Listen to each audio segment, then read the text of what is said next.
এই যে বলে না যে জাতির কাণ্ডারি হবে অমুক তমুক, কেউ জাতির কাণ্ডারি হতে পারবে না। জাতির কাণ্ডারি যদি হতে চায় তাহলে মুসলিম যুবকরাই হতে পারবে ইনশাআল্লাহ। যারা সারাদিন মাদকদ্রব্য সেবন করে এরা জাতিকে কিচ্ছু দিতে পারবে না। যারা সারাদিন হকি স্টিক নিয়ে ঘুরছে আর নির্মমভাবে মানুষকে মারছে এরা জীবনেও জাতিকে কিচ্ছু দিতে পারবে না। ফাসাদ সৃষ্টি করা ছাড়া কিচ্ছু করতে পারবে না। দেশকে, জাতিকে এবং উম্মাকে যদি এগিয়ে নিতে হয় শুধু মুসলিম যুবকরাই পারবে ইনশাআল্লাহ। এবং কারা পারবে? যারা অন্য ধর্মের মানুষ কিন্তু মনটা স্বচ্ছ সৎ, তারাও পারবে। যাদের মনে সততা আছে অন্য ধর্মের হলেও তারা পারবে ইনশাআল্লাহ। যার মনে সততা নাই সে পারবে না কখনো। করাপ্টেড, দুর্নীতিপূর্ণ মন নিয়ে কখনো দেশের খেদমত, জাতির খেদমত করা যায় না। বাংলাদেশের সবচেয়ে বড় সমস্যা দুর্নীতি। বাংলাদেশের 1 নাম্বার সমস্যা দুর্নীতি। দুর্নীতি যদি না থাকতো আর সমস্ত কালো টাকা যদি সাদা করা যেত বাংলাদেশের মানুষকে আজকে না খেয়ে মরতে হতো না। 65% মানুষকে আজকে এই খাবারের সংকটে ভুগতে হতো না। সামনের দিনগুলো কঠিন হবে, ভয়াবহ হবে, এটা সবাই বুঝতে পারছে, হয়তো শুধু আপনারা পারছেন না। আরেকটা কথা বলে রাখি, অনেক ডিগ্রি সার্টিফিকেট অর্জন করার পরেও যদি মনের মধ্যে হিংসা আর অহংকার আর গীবত তহমতের সংস্কৃতি না যায়, ওই নোংরা কলবেও আল্লাহর নূর নাজিল হয় না। কথা বুঝতে পারছি না? অনেক ডিগ্রি সার্টিফিকেট অর্জন করেছেন তো মনের মধ্য থেকে এখনো হিংসাই যায় নাই, এখনো গীবত তহমতের সমালোচনার সংস্কৃতিই বর্জন করতে পারেন নাই, এখনো খোলা মনে সবাইকে ভাই মনে করতে পারছেন না। সংকীর্ণ মন, একটা ছোট মন নিয়ে ছোট লোকের মতো আপনি চলাফেরা করেন। এই মন নিয়ে চললে আল্লাহর নূর নাজিল হবে না। আল্লাহর নূর পেতে হলে মনটা প্রশস্ত হতে হবে, নিরহংকারপূর্ণ হতে হবে, কারো প্রতি হিংসা নাই, কারো প্রতি বিদ্বেষ নাই, কেউ আমার শত্রু না, মুসলিম ভাইরা সবাই আমার ভাই। উদার একটা যখন মন মানসিকতা থাকবে, নিরহংকারপূর্ণ মন থাকবে, জ্ঞান অনুযায়ী আমল হবে, সেজদায় কান্নাকাটি করবেন, আল্লাহ নূর চলে আসবে ইনশাআল্লাহ।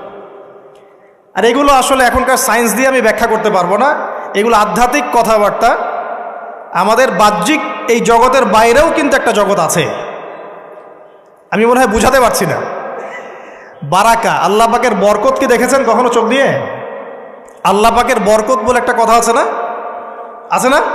আচ্ছা, বরকত কি জিনিস আপনি কি চোখে দেখতে পারেন? এমন একজন সালাফের কথা পড়লাম যিনি 40 বছর বেঁচে ছিলেন। কত বছর? 40 বছর। এই 40 বছরে তিনি প্রায় 300টা বই লিখেছেন। কয়টা? 300টা। এখন বলেন, আমরা এখানে যারা বসে আছি অনেকে 40 পার করে ফেলছি না? আমরা এই 40 বছরে কিছু করতে পেরেছি? এই 40 বছরে একটা মানুষ 300টা বই লিখতে পারে? তাহলে আমরা বুঝতে পারছি যে তাদের সময়ের যে বরকত আর আমাদের হায়াতের বরকত এক না। বরকত সম্পূর্ণ ভিন্ন জিনিস, যেটা আমরা চাক্ষুষ দেখা জ্ঞান দিয়ে বিশ্লেষণ করতে পারবো না। পারবো না। আরও বোঝাচ্ছি দেখুন, রাসূলুল্লাহ সাল্লাল্লাহু আলাইহি ওয়াসাল্লাম সারাদিনে কত কাজ করতেন। তাহাজ্জুদ পড়তেন, শেষ রাত্রে উঠতেন, রাতের এক অংশ ঘুমাতেন, আরেক অংশ উঠতেন, উঠে তাহাজ্জুদে নামাজ পড়তেন, লম্বা কেরাত, মানে এক রাকাতে প্রায় 4 পারা কোরআন তেলাওয়াত করেছেন। এক রাকাতে 4 পারা। আমরা তো 4টা আয়াত পড়লেই একদম তাড়াতাড়ি রুকু করতে হবে, দাঁড়ায় থাকতে পারতেছি না। তাই নামাজ তো ডিজিটাল, এখন যুগের সাথে সাথে নামাজও কি ডিজিটাল। অনেক মসজিদে নামাজ পড়লে মনে হয় ইমাম সাহেব পেশাব পায়খানা চাপ নিয়ে নামাজ পড়াচ্ছে মনে হয়, তাড়াতাড়ি নামাজ শেষ করতে পারলে বাঁচে। আবার দেখা যায় মাঝে মাঝে যে নামাজ মানুষ পড়াচ্ছে, পড়তেছে না, মানে নামাজ পড়ানোর দায়িত্ব সে পালন করছে, নামাজ নিজে পড়তেছে না। তো এই ডিজিটাল নামাজ না, নবী সাল্লাল্লাহু আলাইহি ওয়াসাল্লাম এক রাকাতে 4 পারা কোরআন তেলাওয়াত করেছেন, প্রায় 4.5 পারা তাহাজ্জুদের নামাজে। তখনই তো গিয়ে পা ফুলবে। এই যে পা ফুলতো, এমনি এমনি পা ফোলে? কতক্ষণ দাঁড়ায় থাকলে একটা মানুষের পা ফোলে? তো নবী সাল্লাল্লাহু আলাইহি ওয়াসাল্লামের পা ফুলে যেত, পা মোবারক ফুলে যেত। লম্বা সালাত পড়তেন, সালাতের পরে আবার কিছুক্ষণ ডান কাতে শুয়ে থাকতেন সুন্নত পড়ে। বেলাল রাদিয়াল্লাহু আনহু এসে ডাক দিতেন, তিনি গিয়ে মসজিদ নববীতে নামাজ পড়াতেন। ফজরের নামাজও হতো লম্বা, কেরাত হতো লম্বা। নামাজের পরে আবার সাহাবীদের সাথে কথাবার্তা বলতেন, দিনী বিষয়ে মোজাকারা করতেন। তারপরে ইশরাকের নামাজ পড়তেন, চাশতের নামাজ পড়তেন, পরিবারের দেখাশোনা করতেন, দিন প্রচার করতেন, রুজি রুটির ব্যাপার ছিল। এই সারাদিন যে এতগুলো কাজ তিনি করতেন, একদিনে একটা মানুষ এত কাজ করতে পারে? তো নবী সাল্লাল্লাহু আলাইহি ওয়াসাল্লামের জীবনের বরকত আমার জীবনের বরকত কি সমান? তাহলে বলেন, বরকত কি আমি চাক্ষুষ জ্ঞান দিয়ে প্রমাণ করতে পারবো? এরকম অনেক বিষয় আছে ইসলামে যেটা চাক্ষুষ জ্ঞান দিয়ে প্রমাণ করা যায় না। কবরের আযাব দেখেছেন? কেউ কি প্রমাণ করতে পারবে? আপনি কি ফেরেশতাকে দেখেছেন যারা এখন এখানে ঘিরে রেখেছে জায়গাটা? এই জায়গাটা কি ফেরেশতারা ঘিরে রাখে নাই? আল্লাহ রসুল কি সেই কথা বলেন নাই? কিন্তু আমরা কি প্রমাণ করতে পারবো এখন? আপনি চাক্ষুষ জ্ঞান দিয়ে পারবেন না। কবরের আযাব প্রমাণ করতে পারবেন না। স্বপ্ন মাঝে মাঝে দেখেন, সত্য হয় কি হয় না? মুমিনের স্বপ্ন সত্যি হবে কি হবে না? আখিরুজ্জামানে মুমিনের স্বপ্ন বেশি বেশি সত্য হবে। তো সত্য স্বপ্নের কি ব্যাখ্যা দিবেন? কোনো ব্যাখ্যা নাই।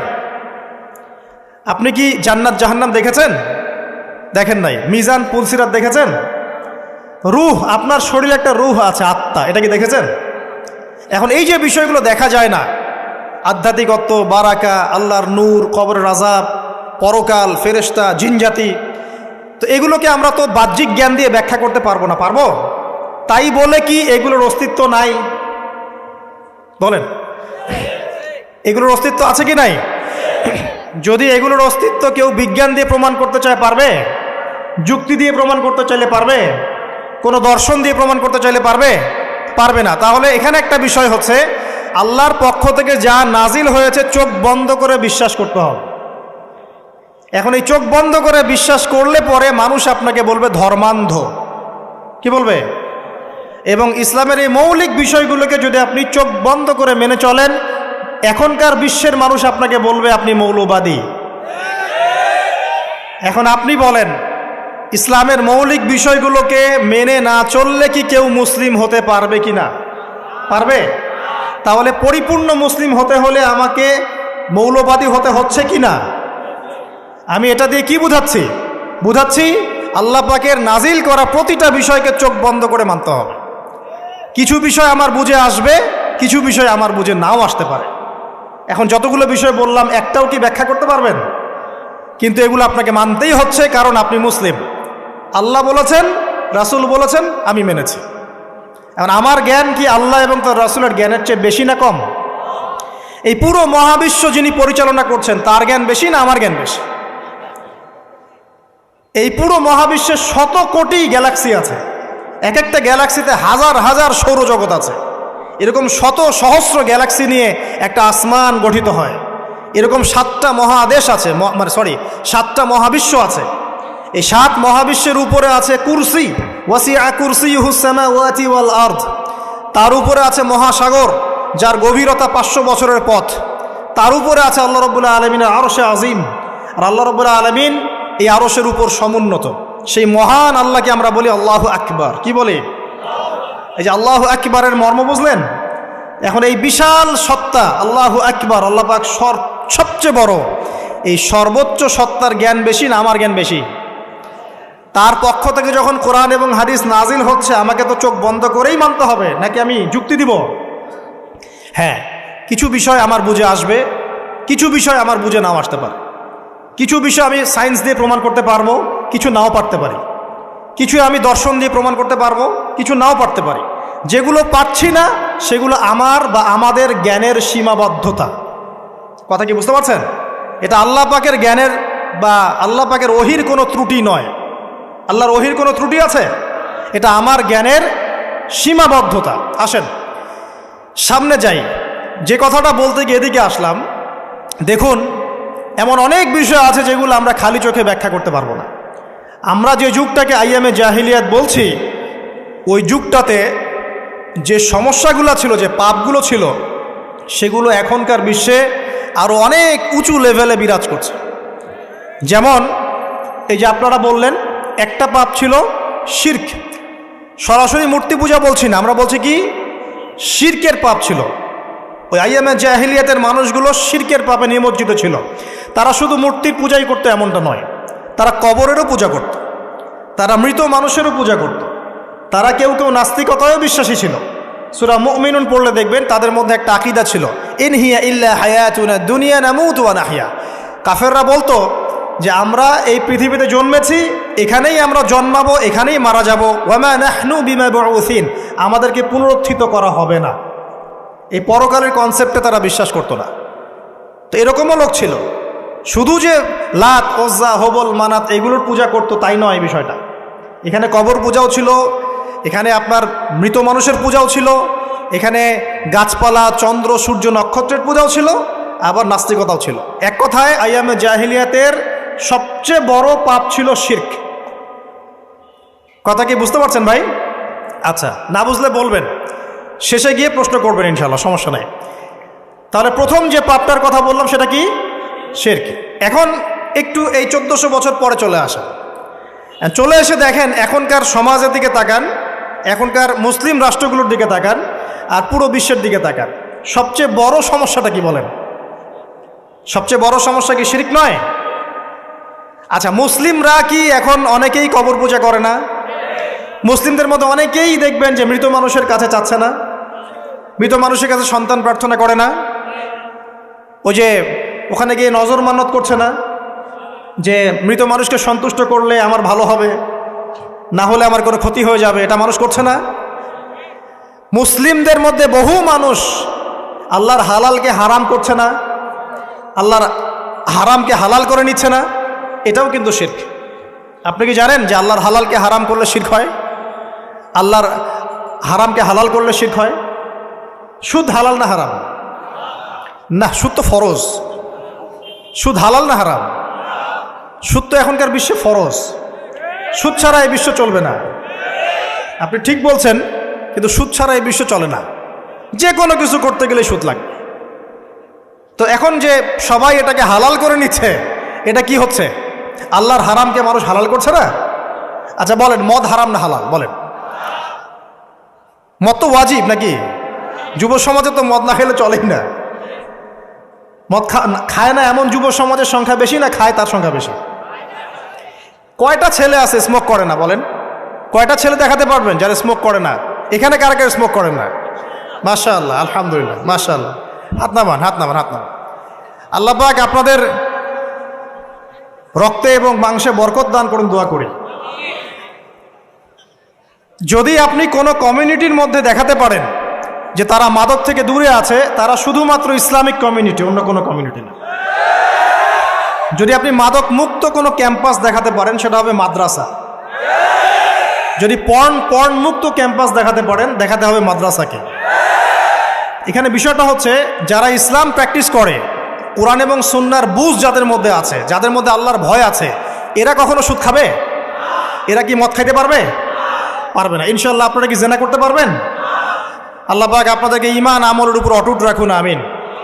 যে কথাটা বলছি, কেউ যদি আল্লাহর হালালকে হারাম করে নেয় আর কেউ যদি আল্লাহর হারামকে হালাল করে ফেলে, এটাকে কিন্তু শিরক বলা হয়। এই বিশ্বে কি এই সমস্যা নাই? বুঝেন না এই সমস্যা আছে কি নাই? আছে। সামনে আগান।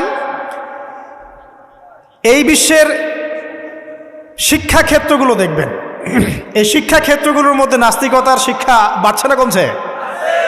বাড়ছে। এই বিশ্বের অর্থনীতি দেখবেন, অর্থনীতির মধ্যে শিরক বাড়ছে না কমছে? এখানে আপনাকে সুদ নিতে হচ্ছে, এখানে আপনাকে আল্লাহর নাজিলকৃত ইকোনমি বাদ দিয়ে পশ্চিমাদের নাজিলকৃত ইকোনমি বহন করতে হচ্ছে। এটাও এক প্রকার কুফরি। আরও সমস্যা আছে। এই বিশ্বের ওয়ার্ল্ড অ্যাফেয়ার্সের দিকে তাকাবেন, দেখবেন বিশ্বের কয়টা জায়গা আপনি আমাকে দেখাতে পারবেন যেখানে মুসলিমদের মধ্যেও আল্লাহ রাব্বুল আলামিনের নাজিলকৃত বিধান দিয়ে বিচার ফয়সালা হচ্ছে? কয়টা দেখাতে পারবেন? তো যেখানে আছে খুব স্বল্প পরিসরে। পুরো বিশ্বের অবস্থা আজকে এমন। পর্নোগ্রাফি হালাল না হারাম? পশ্চিমা সংস্কৃতির মধ্য দিয়ে এটা সারা বিশ্বে ছড়িয়ে দেওয়া হয়েছে। মানুষ এখন এটাকে available part of our life এটা মনে করছে, common part of our life. পর্দা হালাল না হারাম? বলেন, পর্দা না করাটা হারাম না হালাল? আচ্ছা, এখন দেখেন মিডিয়া বলেন, প্রিন্ট মিডিয়া বলেন, ইলেকট্রনিক মিডিয়া বলেন, বিভিন্ন প্রযুক্তিগত উন্নয়নের মধ্য দিয়ে নগ্নতাকে প্রমোট করা হচ্ছে কি হচ্ছে না? বলেন, হচ্ছে কি হচ্ছে না? এখন কি কাপড় খোলার দিকে মানুষ বেশি আগ্রহী না পরার দিকে? দেখবেন ইসলামের বুঝ যাদের মধ্যে নাই, এরা কাপড় খুলতে চাচ্ছে এখন। আর আমি আপনাদেরকে বলি, আগের লেকচারগুলোতেও বলেছি, এই পুরো মহাবিশ্বে আমাদের বাবা আর মা আদম এবং হাওয়া আলাইহিস সালাম, তাদের গা থেকে পোশাকটা খুলে ফেলেছিল কে জানেন? কে?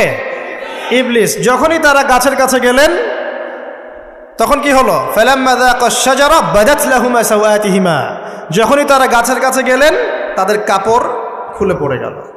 তাহলে পুরো মহাবিশ্বে আমাদের পিতামাতাকে নগ্ন করে দিয়েছে কে? ইবলিস, শয়তান। তাহলে এখন পৃথিবীতে যারা মুসলিমদেরকে বা অমুসলিমদেরকে, পুরো মানবতাকে যারা নগ্ন করতে চাচ্ছে, এরা কার এজেন্ট? এরা কার এজেন্টটা বাস্তবায়ন করছে? এটা কি বুঝতে বাকি থাকে? আমি কথাগুলো বানিয়ে বলি নাই। সূরা আরাফ পড়েন, দেখবেন সব লেখা আছে। আসেন, এক কথায় বলতে চাচ্ছি, ওই সময়কার যে শিরকটা শুধুমাত্র মক্কায় সীমাবদ্ধ ছিল, এখনকার শিরকটা গ্লোবালাইজেশন হয়েছে আর কি। পুরো দেশে দেশে দেশে শিরক ছড়িয়ে পড়েছে। আসেন, ওই সময় আরেকটা বড় পাপ ছিল, যেটা এই যে এক ভাই বলল, সেটা হলো রিবা। রিবা, রিবা মানে কি? সুদ। রিবা মানে সুদ, জানেন তো? আর সুদ তো ফরজ নাকি ভাই? আচ্ছা, এমন কোনো গ্রাম নাই বাংলাদেশে যেখানে সুদ নাই, আর বিশ্বের এমন কোনো দেশ নাই যেখানে সুদ নাই। আর এই যুগের কথাই নবী সাল্লাল্লাহু আলাইহি ওয়াসাল্লাম হয়তোবা বলেছিলেন, আল্লাহু আ'লাম, আল্লাহ ভালো জানেন, যে এমন একটা যুগ আসবে যে যুগে ম্যাক্সিমামই সুদখোর হবে। যে ব্যক্তি সুদের ছিটাফোটা, মানে সুদের পাপ থেকে বেঁচে থাকতে চাইবে, ওর গায়েও গিয়ে সুদের ছিটাফোটা গিয়ে লাগবে। এটা সেই যুগ না? আপনি বুঝতে পারছেন না হয়তো, এটা সেই যুগ। আপনি মনে করছেন দাড়ি, টুপি, পাগড়ি, জুব্বা মাশাআল্লাহ সব লাগাই দিছি, হ্যাঁ, বাইরে একটা সাইনবোর্ড আছে, আমি মৌলবী, আল্লামা, আমি একজন দায়ী বক্তা, কিন্তু সুদের যে ওই ছিটাফোটা, এটা আপনার কাছে আমার কাছেও আছে। হয়তো আপনি বুঝতে পারছেন না। কখন বুঝবেন? যখন ইসলামিক অর্থনীতির বইগুলো পড়তে পারবেন। আর শুধু ইসলামিক অর্থনীতির বই যথেষ্ট না, এর পাশাপাশি আমাদের দরকার এই প্রচলিত যে IMF, ইন্টারন্যাশনাল মনিটারি সিস্টেম, এর নীতিগুলো জানা। তখন কি আপনি বুঝবেন ওয়ার্ল্ড ব্যাংক কী জিনিস, IMF কী জিনিস, ঠিক আছে? তখন বুঝবেন যে পেট্রো ডলার কী জিনিস, তখন বুঝবেন যে হার্ড কারেন্সি, সফট কারেন্সি কী জিনিস, এখন বুঝবেন না। আর যেহেতু বুঝবেন না, অতএব আমি এগুলো বলেও লাভ নাই। যেহেতু আপনি বুঝবেন না, আমি যদি এখন এসব নিয়ে কথা বলি, আপনার কাছে মনে হবে এইসব কী উল্টাপাল্টা কথা কইতাছে। ঠিক আছে? তো যাই হোক, আগে আল্লাহর ওয়াস্তে ইসলামিক ইকোনমিক্স পড়েন এবং ইন্টারন্যাশনাল মনিটারি সিস্টেম সম্পর্কে পড়েন। প্রত্যেক স্টেটের প্রধান যারা আছেন তারা জানেন যে ওয়ার্ল্ড ব্যাংক কী জিনিস, তারা জানে IMF কী জিনিস। ঋণের এমনি এমনি কোনো কান্ট্রিকে তারা ঋণ দিবে না, একটা বিশাল বড় সুদের জালে ওদেরকে ফেলবে, তারপর জনগণের রক্ত চুষে সুদ শোধ করতে হবে। আর যারা পারবে না, ওরা যে শ্রীলঙ্কার মতো দেউলিয়া হয়ে যাবে। ও কেন দেউলিয়া হয়ে গেছে? বিকজ ও ঋণ শোধ করতে পারছে না, বাস দেউলিয়া। তো যাই হোক, পড়াশোনা করেন। আমি একজন স্কলারের নাম বলে দেই, এক লেকচারে তো সব বলে দেওয়া সম্ভব না। সম্ভব? আমি রাস্তা দেখাচ্ছি আপনাদেরকে। আপনারা আল্লামা তকি উসমানীর বইগুলো পড়েন, নাম শুনেছেন? আচ্ছা, নাকি এখন বলবেন যে উনি তো হানাফি মাযহাবের, আমি তো আহলে হাদিস পড়বো না, এটা বলবেন নাকি? আল্লামা তকি উসমানী এই বিশ্বের সবচেয়ে বড় আলেমদের একজন। আল্লামা তকি উসমানী এই বিশ্বের সবচেয়ে রিনাউন্ড আলেমদের একজন। তার ইসলামিক অর্থনীতির যে পুরো সিরিজ আছে, আল্লাহর ওয়াস্তে বাসায় কিনে একবার পড়ে দেখেন অর্থনীতি কী জিনিস, আপনি কিসের উপর দাঁড়িয়ে আছে। পড়া যাবে না ইনশাল্লাহ? আপনি তাকে ভালো যদি নাও বাসেন, তাও পড়ে দেখেন। মনে করেন আপনি একটা কমিউনিটির মধ্যে আছেন, বা একটা সংগঠনে আছেন, বা একটা ঘরানার মধ্যে আছেন, তাহলে কি অন্য ঘরানার বইপত্র পড়া যাবে না? হারাম হয়ে গেছে নাকি? তো এই যে সংকীর্ণ মানসিকতা থাকলে ভাই হেদায়েত পাওয়া যাবে না। আর আপনি যে মনে করছেন আমি একদম হকের উপর আছি, আপনি সঠিক পথে আছেন ঠিকই, তবে এটা সঠিক ভুল পথ। কথা বুঝতে পারছেন না? আপনি মনে করছেন যে আমি একদম চূড়ান্ত সঠিক বিষয়ের উপর আছি। হ্যাঁ, আপনি সঠিক বিষয়ের উপর আছেন ঠিকই, বাট আপনি সহি একটা ভুল পথে আছেন। এটা বুঝবেন পরে, যখন জ্ঞানের পরিধি বাড়তে থাকবে, তখন বুঝবেন যে সহি পথ কোনটা, সহি ভুল পথ কোনটা। মুসলিমদের মধ্যে ফাটল সৃষ্টি করে জান্নাতে যাওয়া যায় না? যায়? পুরো মুসলিমরা একটা উম্মাহ, এবং যারাই মুসলিম উম্মার মধ্যে ফাটল সৃষ্টি করতে চায়, এরা উম্মার বন্ধু নয়, শত্রু। মুসলিম উম্মার মধ্যে কোনো ফাটল সৃষ্টি করবেন না। সবার মাঝখানেই হৃদ্যতা, ভালোবাসার বন্ধন থাকবে।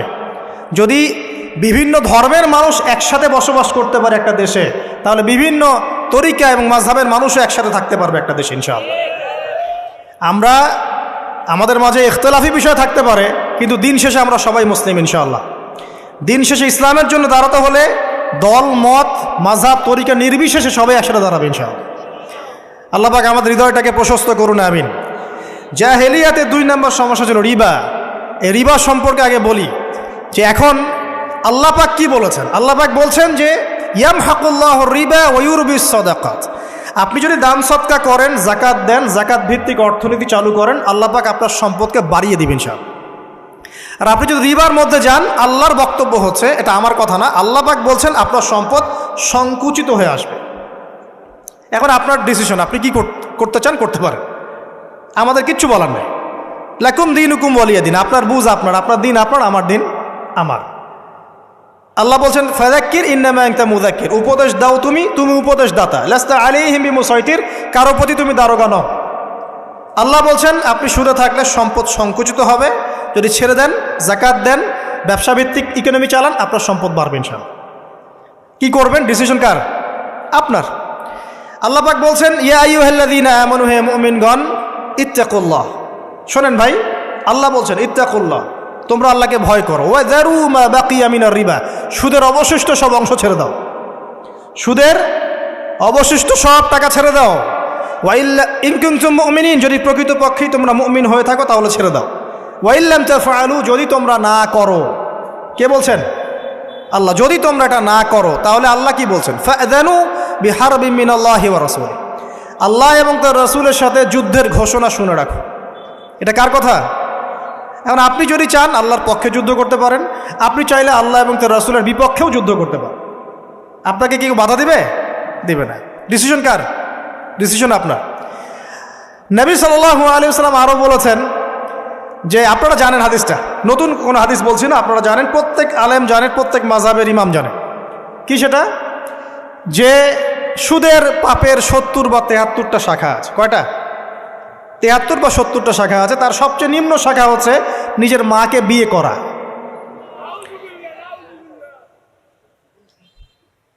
দেখলেন আমাদের অন্তরে কি কথাটা আঘাত করলো? আপনি কি আপনার মায়ের সাথে, নাউযুবিল্লাহ, আপনি কি আপনার মাকে বিয়ে করতে পারবেন? এটা কি কোনো ব্যক্তির পক্ষে সম্ভব? কিন্তু নবী সাল্লাল্লাহু আলাইহি ওয়াসাল্লাম বলছেন 73 শাখার সবচেয়ে নিম্ন শাখা হচ্ছে সেই ব্যক্তি যেন তার মাকে বিয়ে করলো। আর সর্বোচ্চ শাখা কি? ওই যে আল্লাহ এবং তার রাসূলের সাথে কি করা? যুদ্ধ করা। আরেকটা হাদিস আছে, নবী সাল্লাল্লাহু আলাইহি ওয়াসাল্লাম বলেছেন 4 শ্রেণীর মানুষ আছে, এদেরকে আমি সমানভাবে অভিশাপ দিলাম। কয় শ্রেণী? 4 শ্রেণী। জাস্ট শুনে রাখেন হাদিসগুলা। আমি জানি এই বিশ্বে আপনি এই হাদিসগুলোর উপর ইমপ্লিমেন্টেশনে যেতে পারবেন না, এটা আমি বুঝি, কিন্তু আকীদা ঠিক থাকতে কি কোনো সমস্যা আছে? একটা মানুষ পাপ করে, জেনে করে যে হ্যাঁ আমি জানি এই কাজটা খারাপ, ঠিক আছে। আরেকটা মানুষ মনে করে না এটা করলেও হয়, না করলেও হয়, কোনো সমস্যা নেই। আরেকটা মানুষ মনে করে যে না আমি একটা ডাহা পাপ করছি, এটা থেকে বেঁচে থাকা আমার উচিত ছিল কিন্তু আমি পারছি না। আর একজন পাপ করছে যে আমি মানি না এসব বিধান টিধান, যা ভালো মনে হবে দুনিয়ার জন্য করব।